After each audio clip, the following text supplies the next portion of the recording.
Halo semuanya, selamat datang di pembahasan kita kali ini.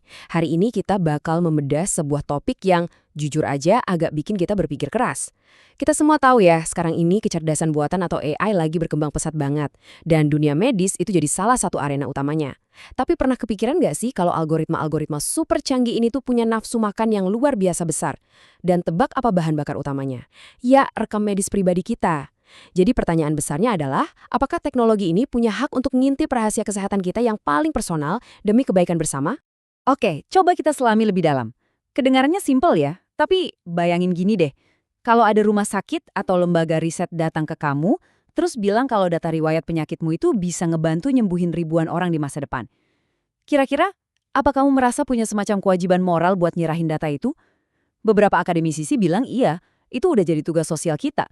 Tapi kajian yang lagi kita bedah hari ini punya pandangan yang beda dan menantang banget soal itu. Sebelum kita lanjut, kita samain persepsi dulu ya. Kalau kita ngomongin data medis di sini, maksudnya adalah EICR atau rekam medis elektronik. Ini bukan cuma soal nama atau tanggal lahir doang loh. Ini tuh rekam jejak digital paling privat yang kita punya. Isinya, mulai dari riwayat obat, diagnosis dokter, hasil lab, sampai foto ronsen cuta. Datanya sangat-sangat sensitif. Tapi di sisi lain, ya ini dia, tambang emas buat para pengembang AI medis. Nah, biar gak bingung, ini peta jalan pembahasan kita hari ini. Pertama, kita bahas dilema AI medis. Kedua, aturan untuk menyelamatkan. Ketiga, kita timbang, apakah benar ini risiko rendah tapi hasil tinggi? Keempat, kita cari tahu siapa sebenarnya pemilik data kesehatanmu. Dan terakhir, kita lihat perbandingan antara kewajiban versus tanggung jawab. Cukup jelas ya? Kita mulai dari poin pertama, dilema AI medis. Inti masalahnya simpel tapi lumayan bikin pusing. AI itu butuh banyak banget data, tapi proses buat dapat izin atau persetujuannya tuh lambat banget. Buat ngasih gambaran seberapa hebatnya teknologi ini, di tahun 2017, Universitas Stanford bikin sistem AI yang namanya CheckSnet. Luar biasanya, AI ini bisa mendiagnosis pneumonia dari foto ronsen dada dan akurasinya ngalahin dokter spesialis sungguhan. Kok bisa pinter gitu? Kuncinya ada di volume data. AI ini dilatih pakai lebih dari 110.000 gambar ronsen pasien. Bayangin, tanpa lautan data sebanyak itu, AI medis secanggih apapun ya cuma bakal jadi barisan kode komputer yang nggak ada gunanya.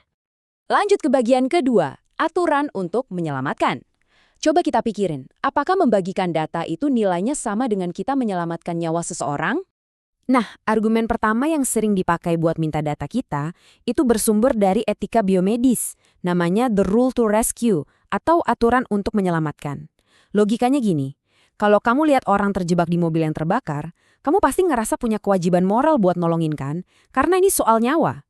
Banyak pakar bilang, karena AI medis bisa menyelamatkan nyawa, maka bagi-bagi data hari ini juga kewajiban yang sama. Tapi tunggu dulu, kajian yang kita bahas ini ngasih bantahan telak. Bedanya ada di waktu. Nolongin orang kecelakaan itu tindakan darurat detik itu juga. Sementara bagian data, itu tindakan tertunda. Data kamu nggak langsung nyembuhin orang yang lagi kritis hari ini. Data itu bakal diproses berbulan-bulan buat ngelatih AI yang mungkin baru dipakai bertahun-tahun lagi. Pergeseran waktu inilah yang bikin argumen aturan menyelamatkan jadi kurang pas.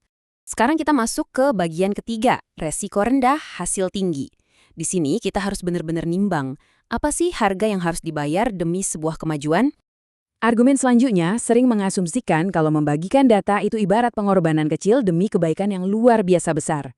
Mari kita lihat kedua sisinya. Manfaatnya emang bikin ngiler, ilmu kedokteran makin luas, kesehatan masyarakat membaik, sampai biaya rumah sakit yang bisa ditekan. Tapi di sisi lain, risikonya juga lumayan ngeri.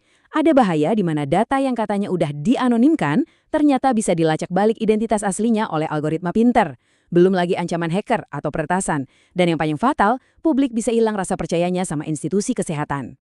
Dan risikonya ini nggak cuma soal angka atau probabilitas 1-2% doang ya. Dampaknya di dunia nyata itu benar-benar kualitatif dan bisa ngancurin hidup orang. Bayangin aja, kalau data sensitif kamu bocor, stres psikologisnya pasti dapat banget. Info itu bisa dipakai buat pemerasan ekonomi. Atau bayangin kalau data riwayat penyakit keturunan kamu jatuh ke tangan perusahaan, terus kamu ditolak kerja cuma gara-gara itu. Itu diskriminatif banget kan? Belum lagi risiko runtuhnya kerahasiaan medis yang selama ini kita pegang teguh. Dan ini bukan cuma nakut-nakutin loh. Kita punya contoh nyatanya. Di Inggris, tahun 2013, sistem kesehatan mereka yang namanya NHS bikin proyek ambisius Care Data buat ngumpulin rekam medis jutaan warga ke satu database raksasa. Tapi karena kurang transparan soal siapa aja yang boleh ngakses datanya, publik marah besar. Orang-orang panik dan malah mulai nyembunyiin kondisi asli mereka dari dokter karena takut datanya disebar. Hasilnya, proyek itu terpaksa dihentikan. Ini bukti nyata kalau maksa orang buat bagiin data justru bisa ngancurin kepercayaan pasien. Lanjut ke bagian keempat, kita bahas sesuatu yang fundamental. Siapa sih sebenarnya pemilik data kesehatan kamu? Kita bakal bahas soal analogi pembayar pajak. Ada argumen lumayan kontroversial yang bilang gini, karena rumah sakit yang ngumpulin dan nyimpan rekam medis pakai uang mereka, berarti data itu milik fasilitas publik, kayak jalan raya yang dibangun pakai uang pajak, jadi bebas dipakai tanpa izin eksklusif kamu. Tapi argumen ini langsung dibantah tegas oleh kajian kita. Mengutip pemikiran Montgomery, pada dasarnya data mentah itu nggak diciptakan oleh rumah sakit. Data itu diciptakan oleh, ya, tubuh kamu sendiri. Pasien itu bukan objek eksperimen. Kita adalah produsen barang atas informasi itu. Jadi ngambil hak otonomi pasien atas data tubuh mereka sendiri itu pelanggaran hak yang mendasar banget.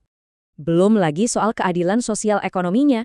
Coba pikirin, kalau data medis dianggap properti publik yang bebas diambil, raksasa-raksasa teknologi besar bisa dengan gampang dapat akses ke lautan data ini.